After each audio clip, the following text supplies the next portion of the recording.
Vamos lá? Bom dia, gente.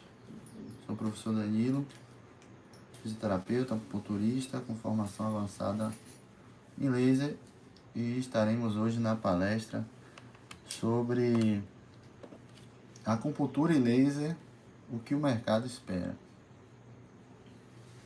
Então, para iniciar, vamos tentar compreender o que é essa luz laser.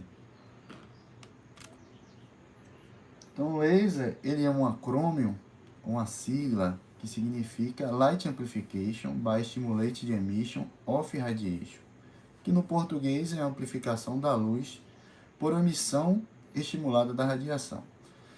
Esse termo, ele surge através das bases propostas por Einstein de emissão estimulada, onde essa teoria era a base para a formação da luz laser. A luz laser é uma luz, só que diferente de uma luz incandescente. Ela é uma luz especial, com características específicas. Por isso que ela é capaz de ser utilizada para diversos tratamentos por diversos profissionais, como dentista, médico, fisioterapeutas, enfermeiros e também nós, os acupunturistas. Ela é uma luz que tem uma radiação eletromagnética não ionizante. A radiação eletromagnética não ionizante é o que favorece a acontecer a fotobiomodulação, diferente de um raio-x que é ionizante, que não faz bem à saúde, não faz bem às células, não traz benefícios biológicos. A luz laser, por ser uma radiação eletromagnética não ionizante, ela tem essa possibilidade de nos dar benefícios biológicos. Então, o laser é uma forma de estímulo luminoso que emite uma radiação eletromagnética, lembrando que é uma radiação eletromagnética não ionizante. E ela, diferentemente de outras luzes, ela é uma luz extremamente organizada. Não é uma luz como uma luz branca, que é uma luz caótica, desorganizada. A luz laser, ela tem características específicas, como propriedades de colimação, coerência e monocromaticidade, o que faz dela ser uma luz diferente, especial, diferente de outros estímulos luminosos. Por isso que ela tem essas propriedades terapêuticas, por ter essa característica. Para trabalhar com o laser, é necessário o conhecimento de dosagem e cuidados operacionais. A dose é o que tem de mais importante no uso do laser e o que tem de mais difícil de se ajustar. Porque a gente tem que levar em conta que a dose de um paciente A com o mesmo problema pode ser diferente de um paciente B com o mesmo problema. Vamos supor, uma tendinite. Você usa 3 joules em um paciente, pode usar 4 joules em outro. Por que isso? Porque a dose, para ser ajustada, ela tem que ser levada em conta tanto aspectos biológicos e características biológicas do nosso paciente, como composição corporal, fototipo da pele e região a ser aplicada. Um exemplo, se você tem um paciente com mais gordura, com mais retenção hídrica e outro com menos retenção hídrica e mais massa muscular, essa dose é diferente de um paciente para outro, independente de que seja o mesmo problema. Então, isso nos ressalta do cuidado em relação a alguns protocolos, porque esses protocolos é muito complicado de você replicar em todos os pacientes. A acupuntura, o laser que utilizamos na acupuntura é um laser de baixa potência. Um laser de baixa potência é aquele com uma potência menor de 500 miliwatts. Mas, normalmente, o laser que a gente utiliza na laser acupuntura é um laser ali de 100 miliwatts, entre 100 a 200 miliwatts. O mais utilizado é um laser de 100 miliwatts. Vamos ver como começou essa história. Vou passar um vídeo.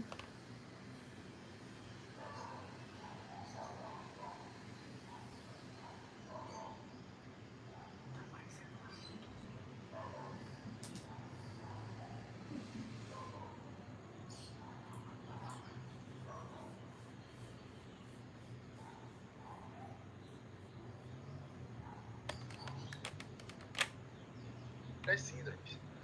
Um outro evento importante ocorreu em 1903, onde Niels Fielsen, um médico dinamarquês que foi agraciado pelo Prêmio Nobel pelo primeiro reconhecimento da aplicação de luz artificial para a cura de doenças, onde ele utilizou a luz ultravioleta no tratamento de tuberculose, raquitismo e lúpus vulgar, e por isso ele é considerado o pai da fototerapia médica. Mais tarde, em 1916, Albert Einstein propicia as chaves para a emissão estimulada de fóton. Einstein propôs o conceito da emissão estimulada de radiação, uma espécie de clonagem em que o fóton, ao interagir com o átomo incitado, produz um outro fóton que é idêntico ao primeiro por desexcitação do átomo.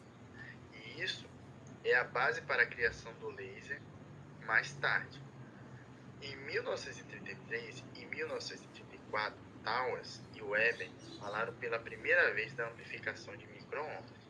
Já na década de 50, surgiu um sistema notável conhecido como Maser, fruto dos esforços de numerosos cientistas, onde se destacam Charles Towner, Alexander Popov e Nikolai Basov, que vieram a dividir o Prêmio Nobel de Física em 1964. O Maser, que significa amplificação de micro-ondas por emissão estimulada da radiação, é um amplificador de micro-ondas caracterizado por um nível de ruído extremamente reduzido. Com o sucesso do Maser, foi demonstrado o interesse de diversos pesquisadores, onde eles buscaram imediatamente a criação de um Maser óptico, isto é, um dispositivo que emitisse um feixe coerente de frequência na região de luz visível. Até que, finalmente, em 1960, Theodore Meiman anunciou o funcionamento do primeiro Maser óptico, ou seja, um laser cujo meio ativo era um cristal de rubi. Até que, em 1988, Caru propôs o sistema redox, de estado redox, onde faz a relação com o laser e os tecidos biológicos.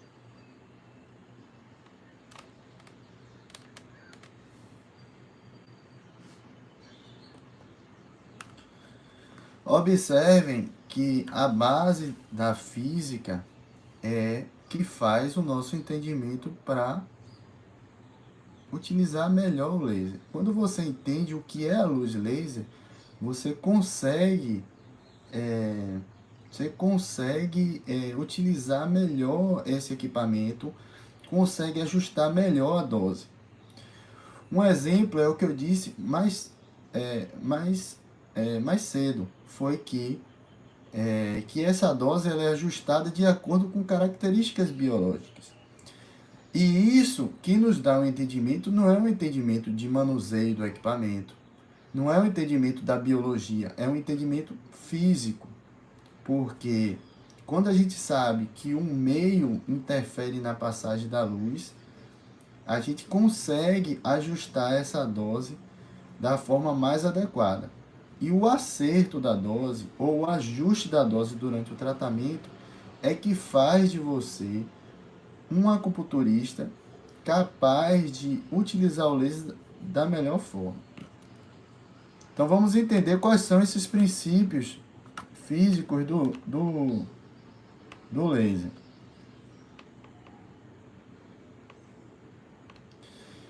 Primeira coisa que devemos saber é que a luz, quando ela interage com os tecidos, acontece alguns eventos. Dentro dos eventos existe a reflexão, o espalhamento, a transmissão, a refração e a absorção. Quando eu falo que existe a reflexão, isso nos alerta a posicionar melhor o nosso equipamento. Se eu posiciono bem o meu equipamento de laser, ou seja, eu coloco em contato total com a pele em 90 graus e faço uma leve pressão, eu diminuo fortemente essa reflexão da luz.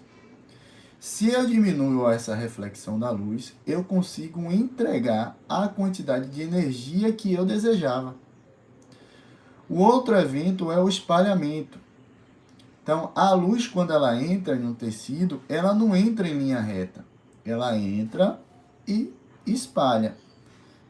Saber disso nos ajuda a que, caso o paciente ele tenha algum desconforto no primeiro momento que você está aplicando a luz, você pode chegar um pouquinho mais ao lado, porque a luz, quando entrar, vão se encontrar no momento do espalhamento e essas energias vão ser somadas e você consegue dar um conforto ao paciente.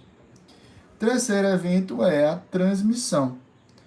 A luz ela é transmitida através do tecido, ela consegue ir passando alguns tecidos com mais resistência, outros com menos resistência. E lembro aos senhores e senhoras que quando a gente usa o laser, a gente quer facilitar a passagem da luz. Então, tudo que estiver atrapalhando a transmissão da luz dentro do tecido, como, por exemplo, uma maquiagem, uma pele muito oleosa, por isso que é necessário uma limpeza dessa pele para facilitar a transmissão. A refração, que é a mudança de direção da luz, quando entra no tecido, e a absorção, onde essa luz ela é absorvida ao longo do caminho. Isso faz com que a gente, às vezes, faça uma pressão maior.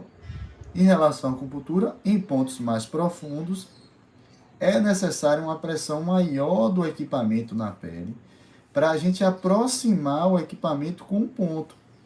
Quando a gente faz isso, a gente facilita com que essa energia chegue ao ponto para fazer uma dispersão ou uma tonificação desse ponto, de acordo com o critério que você está escolhendo o seu tratamento. Outro princípio físico é entender da anatomística, do que é um átomo. O átomo é um componente básico da matéria, que foi sendo desenvolvido ao longo do tempo, né? Existiu um modelo de Dalton, que é átomos da mesma substância. Depois passou por de Thomson, depois veio de Rutherford, até eu chegar ao modelo atual. Ele é um modelo que nos ajuda bastante a entender o que é o laser. Por quê? O que é que o modelo de Bohr diz? Diz que cada órbita estacionária desses elétrons, ele carrega uma quantidade de energia. Então, esses elétrons que aqui estão, ele tem uma energia 1, energia 2 e energia 3. São níveis diferentes e níveis diferentes de energia. Isso foi baseado na teoria de Planck, onde se diz o seguinte: para cada órbita é necessário uma quantização de energia. Então, para que um elétron ele se fique mais distante do núcleo, para que esse elétron fique mais distante do núcleo, é necessário de mais energia. Então, o elétron que está no primeiro, vamos dizer que é nesse primeiro andar aqui, ele precisa de energia X. Para que ele esteja na segunda órbita, ele precisa de energia 2x. E na terceira órbita, energia 3x. O que é que acontece? Então, para que ele saia da energia 1x para a energia 2x, é necessário que ele acumule energia. Para que ele saia da energia 2x para a energia 1x, é necessário que ele perca energia. Quando isso acontece, ele vai liberar uma radiação. Essa radiação liberada é o que a gente chama de fóton. Esse fóton é o que forma a luz. Daí existe o princípio da absorção e da emissão. Ou seja, o elétron que está aqui embaixo, para atingir o nível do alto, ele vai ter que absorver energia. Só que para ele ficar aqui é muito difícil, porque naturalmente o local dele é embaixo. Então, ele naturalmente, ele volta para a parte de baixo. Quando ele volta para a parte de baixo, esse fóton é liberado. E isso, quando acontece de forma espontânea, é o que a gente chama de emissão espontânea da radiação. Essa emissão espontânea ocorre naturalmente.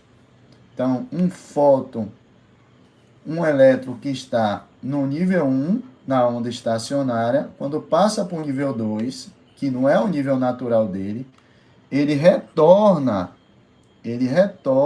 ao seu local natural e libera um fóton. Uma pausa aqui.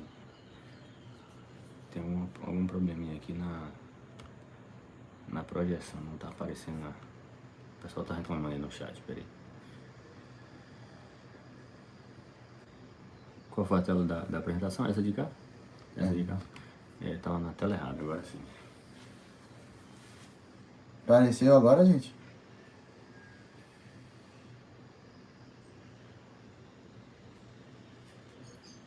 Agora tá.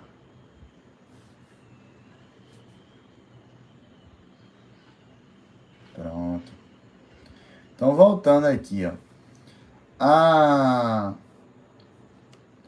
emissão espontânea, ela acontece, como eu estava explicando, a emissão espontânea, ela acontece o seguinte: temos aqui essa órbita, que é o modelo de Bohr de átomo. Cada órbita dessa é necessário uma quantidade de energia. Isso foi baseado na teoria de Planck, que é outro físico. Planck diz o seguinte na sua teoria, que existe uma quantização de energia desses elétrons para que ele esteja em cada órbita. Na órbita 1, ele tem uma X energia. Na órbita 2, 2x. E na órbita 3, 3x. Então, para que ele mude da primeira para a segunda órbita, uma órbita mais distante do núcleo, quanto mais distante do núcleo, mais energia ele precisa ter. Ele precisa absorver energia. Ele absorve energia e vai para uma órbita superior. Só que essa posição não é uma posição natural dele. Ele retorna naturalmente para o primeiro anel, para a primeira órbita. Quando ele retorna, ele libera energia. Isso é o que chamamos de emissão estimulada. Só que no laser, o que acontece... No laser, o que acontece é a emissão estimulada, que é diferente da emissão espontânea. A emissão espontânea, ela naturalmente volta para o local. No laser, como ele está ligado na tomada, quando ele tem uma bateria, o que é que ele faz? Essa energia, ele estimula, ele excita o elétron. Esse elétron, ele muda de lugar. E a mesma energia, ela derruba o elétron da parte de cima que volta para baixo. E vai formar um fóton. Esses fótons, quando são formados, eles são formados de forma idêntica, no mesmo comprimento de onda. Só que no laser, ele existe um componente que se chama cavidade ressonância, que é isso aqui. onde existe dois espelhos altamente reflexivos dos dois lados, onde esse fóton fica batendo no espelho de um lado e volta para o outro. Então ele fica para lá e para cá, excitando e desexcitando o átomo, excitando e desexcitando o átomo. E isso faz com que esse fóton ele se replique várias vezes de forma idêntica. Eles são gêmeos, eles são extremamente iguais. Ele vai, bate e volta, bate e volta, bate e volta. Só que um dos lados dos espelhos existe uma falha de reflexão de 2%. Nessa falha de reflexão de 2% é onde a luz sai para que a gente utilize no tratamento.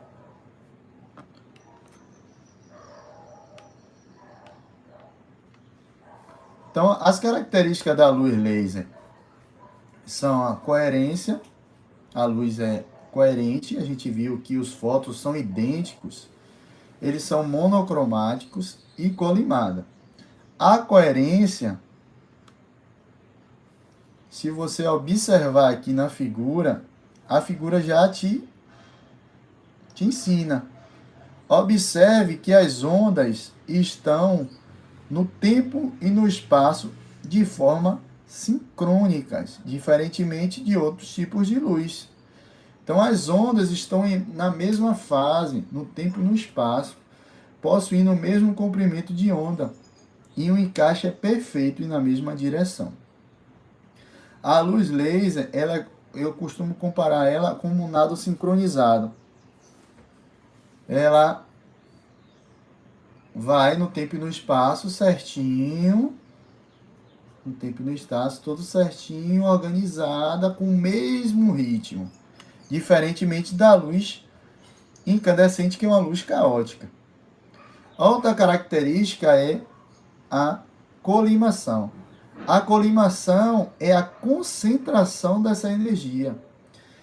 Uma luz colimada é uma luz com alto poder de paralelismo. Ela não é espalhada, ela é bem próxima, ela é bem paralela. Observe na figura, uma luz não colimada é uma luz mais espalhada e uma luz laser é uma luz bem concentrada, com alto poder de paralelismo. Isso facilita a penetração dessa luz aos tecidos alvos. E outra característica é a monocromaticidade. A monocromaticidade, ela se dá porque a luz laser, ela tem um mesmo comprimento de onda. O comprimento de onda, ele é dado em nanômetros. A luz incandescente é uma luz que tem vários comprimentos de onda, por isso que a luz branca, ela tem várias cores. A luz laser, ela tem o mesmo comprimento de onda. Então, o comprimento de onda é o que vai dar coloração à luz. Ou vai deixar a luz invisível, como o caso a luz infravermelha. Então, um comprimento de onda de 660 nanômetros, eu sei que é uma cor vermelha. Porque esse comprimento de onda não vai gerar uma cor verde. Vai gerar somente uma cor vermelha. Porque nessa faixa de espectro eletromagnético, a coloração é vermelha. E aqui temos o espectro eletromagnético, né? Que parte aqui de raio gama até as ondas de rádio. E na laser acupuntura a gente vai utilizar essa faixa de espectro eletromagnético. Essa aqui, ó, pequenininha, de 660 até ali, no máximo 904. Mas normalmente os equipamentos são de 660 em luz vermelha e 808 em luz infravermelha. A luz infravermelha, ela é invisível aos nossos olhos, apesar que o equipamento emite uma luzinha vermelha, que é uma luz guia. Aqui a luz vermelha, ela vai ser considerada como luz visível. Está na faixa ali de 660 nanômetros. Observe. Aqui são todas as luzes visíveis. Todas as luzes visíveis aqui, ó. 400, 450, 475, 700. Só que a luz vermelha que a gente utiliza é de 660 nanômetros. Uma luz de 660, ele tem uma coloração de vermelho. A de 700 já tem outra coloração, mas continua sendo vermelho. E o comprimento de onda é o que vai dar profundidade à luz. Isso é importante a gente saber. Por quê? Porque a gente não vai usar uma luz vermelha que tem uma penetração pequena, né? Uma luz vermelha que tem uma penetração pequena em pontos profundos. A gente vai dar prioridade à utilização de uma luz infravermelha. Observe que a luz infravermelha, ela penetra até 3 centímetros. Então, o comprimento de onda, ele é propriamente direcional à profundidade da luz. Só que quando chega aqui no infravermelho, que é considerado do infravermelho longo, existe um recuo. Então, a partir daqui, do infravermelho longo, a luz ela penetra menos. Mas o infravermelho curto, ela vai penetrar melhor do que a luz vermelha.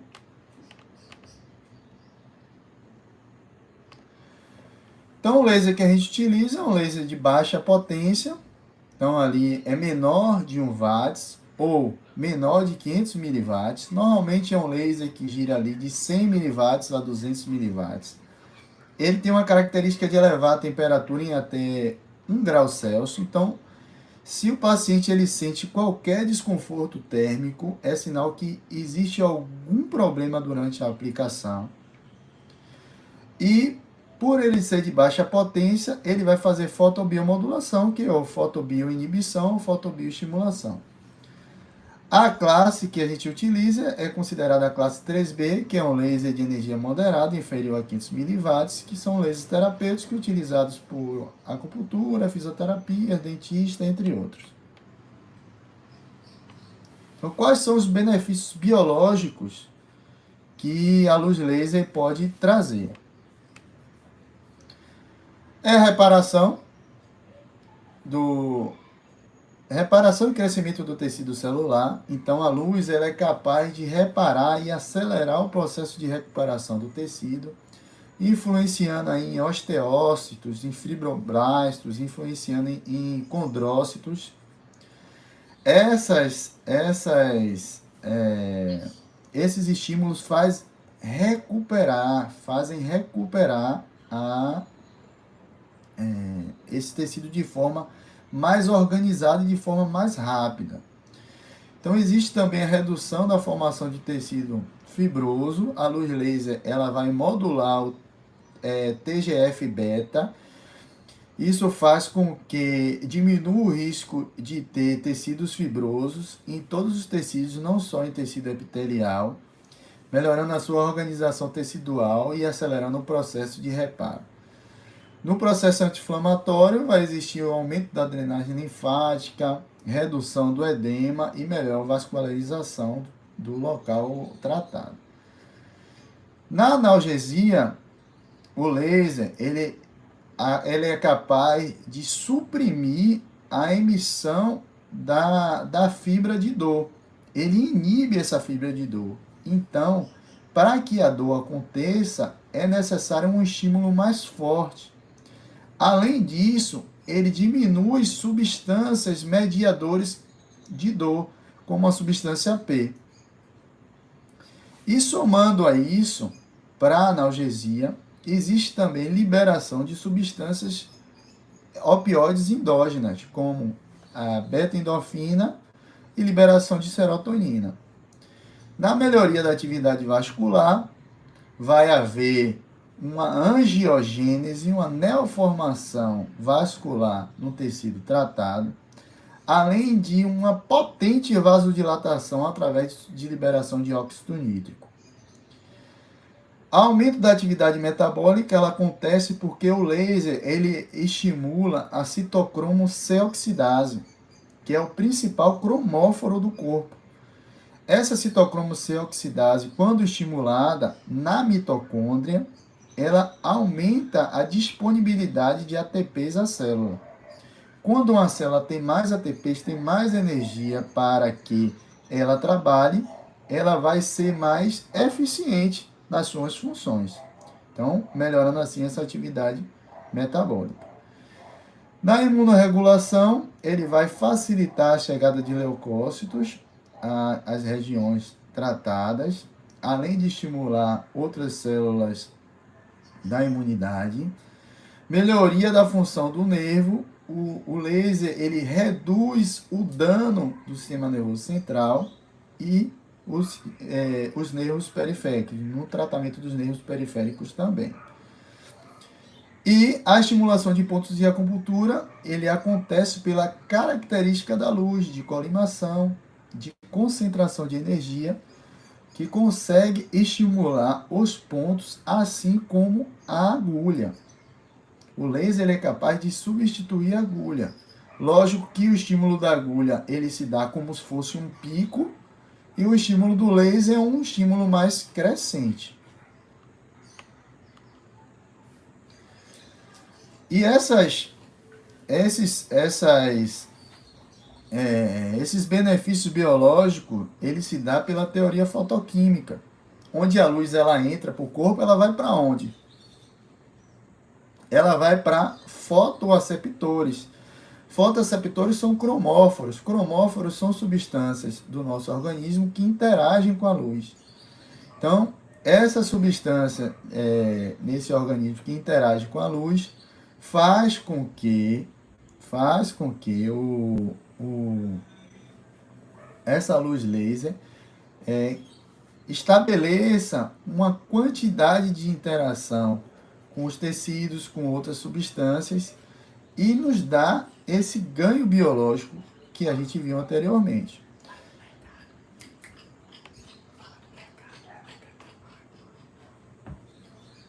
Os cromóforos, eles são cromóforos endógenos, que são mitocôndrias, citoplasma, as hemoglobinas são cromóforos, e os citocromos sem oxidados, que são os mais importantes.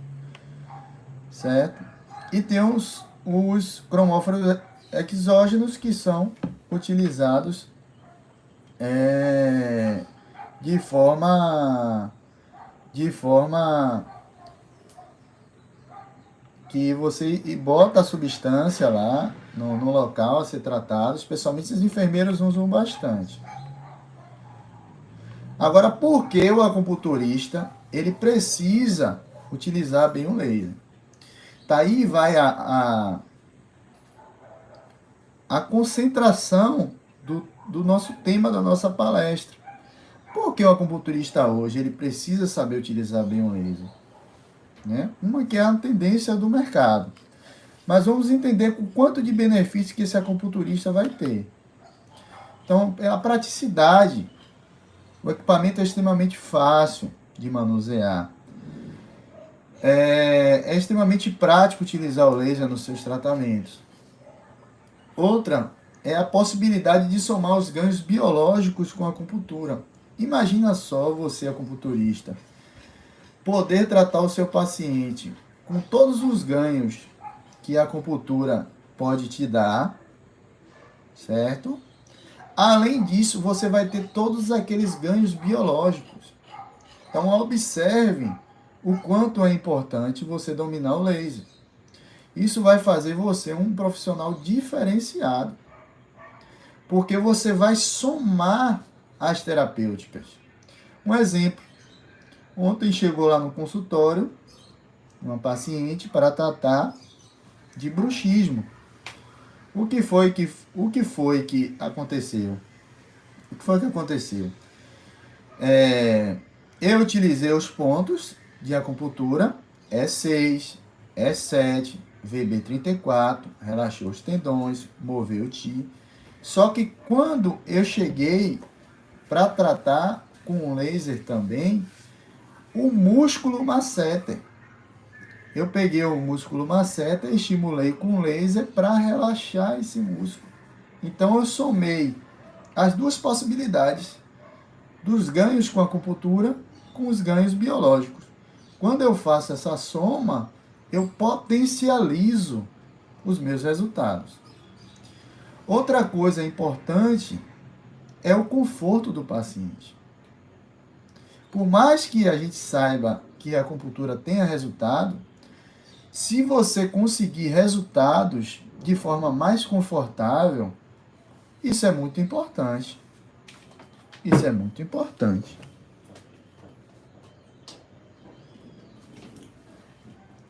Isso é muito importante para o nosso paciente. Existe a necessidade de utilizar o ponto Ting. Você vai utilizar o ponto Ting. É extremamente doloroso. Vai pegar um BP1 no paciente. Imagina só, você pegar um BP1 no paciente. Você podendo utilizar o laser. Você pode botar agulha em todas as outras partes do corpo, mas no momento que você vai utilizar o BP1, você estimula o BP1 com laser. O paciente ele vai sair muito mais satisfeito do seu consultório. Por quê? Porque você não vai gerar nenhum desconforto. Ele pode até conseguir relaxar melhor, se entregar melhor à terapia. Outro benefício que é extremamente importante é a maior segurança em pontos com localização arriscada. VB22, E12, E9, pontos que estão próximos da jugular. Você vai botar agulha, você pode ser o melhor acupunturista de todos os tempos. Se esse paciente tiver qualquer alteração biológica, onde a artéria dele tem uma localização um pouco diferenciada, você pode levar esse paciente a uma situação extremamente delicada. O laser ele vai abolir esse risco. Ele vai te dar segurança de você utilizar pontos com localização mais arriscadas com extrema segurança.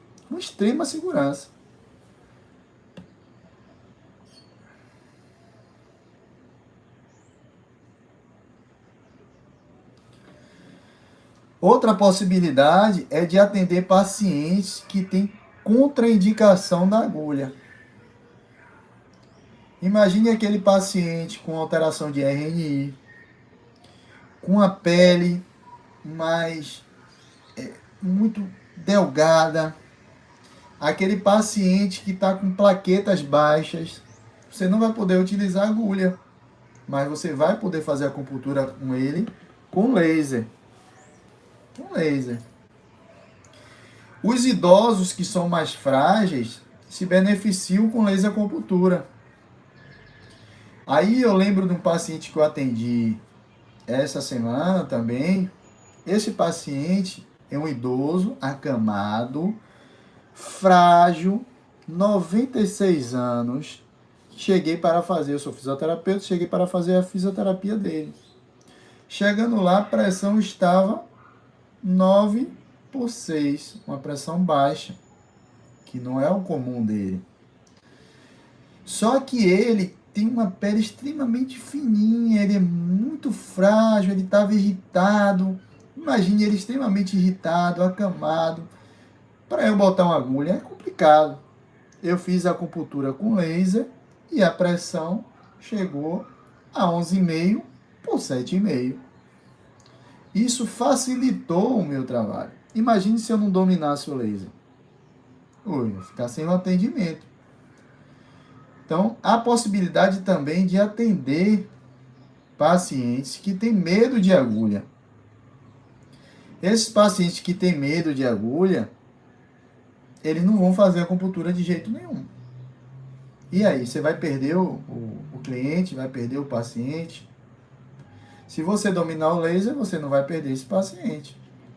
Porque você fala, não, eu tenho uma forma de fazer a acupuntura, de te tratar com acupuntura sem agulhas, com laser. Eu tinha uma paciente de fibromialgia que ela melhorava muito com a acupuntura. Só que ela começou a desenvolver um transtorno de ansiedade no dia do atendimento, porque ela tinha pavor de agulha. Foi nesse período que me fez buscar o laser. Eu aí, até hoje, eu atendo ela e atendo só com laser, com resultados fantásticos. E outra coisa, outro tema importante é a diversificação do serviço ofertado. Então, você que trata com laser, você tem a possibilidade de ampliar o seu acesso a vários clientes. Você tem um mercado maior para você. Se eu fazer uma provocação, quantos acupunturistas que você conhece que trabalham com laser acupuntura? São pouquíssimos. Eu poderia chutar aqui que 5% dos acupunturistas sabem trabalhar com laser. A maioria não sabe. Então existe um amplo mercado aí para a gente absorver, né? Existe um espaço muito grande, já que a grande maioria não faz uso do laser. E o laser, além dessa possibilidade de ganho de mercado, tem um ganho financeiro. Porque o atendimento com laser é 20% normalmente mais caro. Então você faz um único investimento, que é você comprar o equipamento, e você usa esse equipamento por anos e anos e anos, cobrando mais caro do que uma sessão tradicional de acupuntura. Então, o retorno financeiro é extremamente importante. É extremamente importante para a gente, acupunturista. Então, observe quantos benefícios que tem do acupunturista saber utilizar o laser.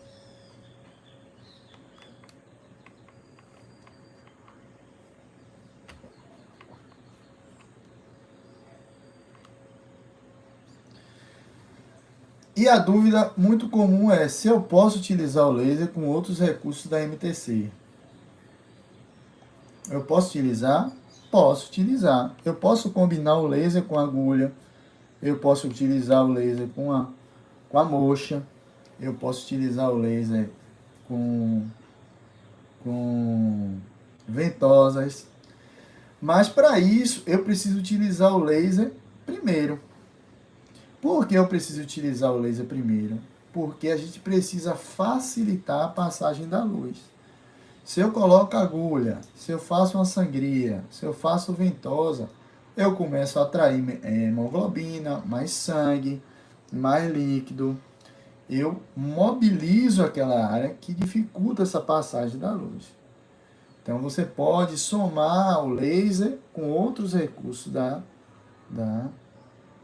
acupuntura. E na acupuntura, quando é que eu vou usar o vermelho ou o infravermelho? Então, o vermelho eu vou usar em pontos mais superficiais, em microsistema, e o infravermelho são em pontos mais profundos.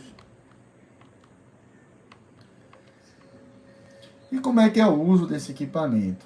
Eu preciso utilizar um óculos de proteção específico. Caso não tenha óculos suficiente, você umedece o algodão para proteger os olhos do paciente. Preparar a pele para facilitar a absorção da luz, então você limpa a pele. Informar a eficácia, segurança e possíveis efeitos adversos. E posicionar bem a caneta para que ocorra essa penetração da luz de forma mais correta. Cuidados com a coloração da pele, né? Cuidados com tatuagem, marcas de nascença, alteração de pigmentação da pele, possíveis alterações de melanina.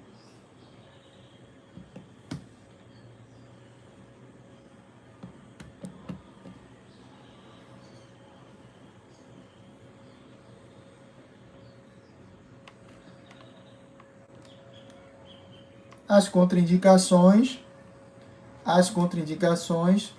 são os carcinomas ativos, então os pacientes oncológicos. No local do tumor, na verdade, você não pode irradiar luz, né? Em outras áreas, você sabendo manejar bem os pacientes oncológicos, você pode utilizar.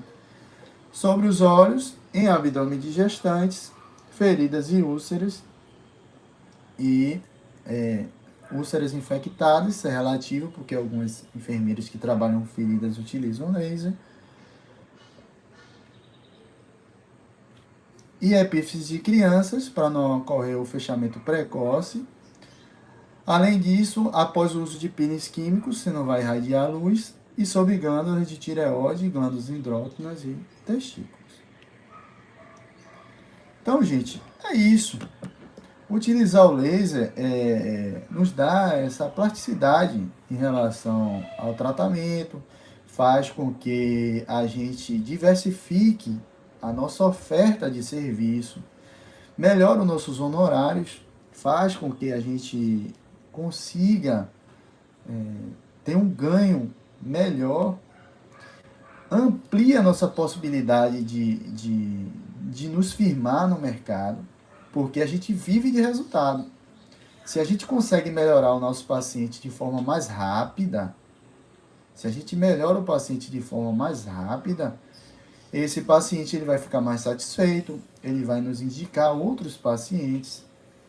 E se a gente consegue melhorar o paciente de forma mais rápida, de forma mais confortável, aí é que o paciente ele vai ficar extremamente satisfeito, né?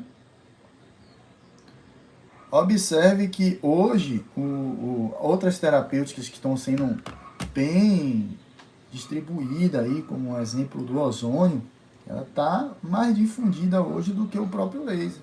Então o laser ele tem um mercado gigantesco ainda para a gente absorver.